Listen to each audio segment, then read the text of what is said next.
Naranasan ang malalakas na buhos ng ulan sa Dagupan City dahil sa epekto ng bagyong Goring at Habagat. Sa downtown Dagupan, binaha ang ilang kalsada gaya ng MH Del Pilar at Arellano Street matapos magsabay ang malakas na buhos ng ulan at 1.4 meters na taas ng high tide.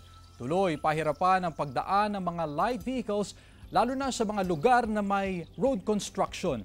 Sa Binmaley, may ilang beachgoer pa rin ang sinulit ang long weekend kahit pa mataas ang alon sa dagat.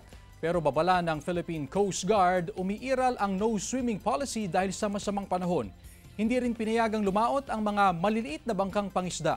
Habang ayon sa Provincial Disaster Risk Reduction and Management Office, binabantayan ang mga bayan ng Binmaley, Mangaldan, Calasiao, Santa Barbara, Lingayen, Mangatarem at Dagupan City sa posibleng pagbaha dahil sa epekto ng bagyong Goring. Minomonitor po natin yung mga karatig bayan at saka karatig probinsya, mga kapitbahay po natin. So, depende na rin po kung sa gaano kalakas yung ulan na ibubuhos po niya sa upland dito po sa may parteng Benguet.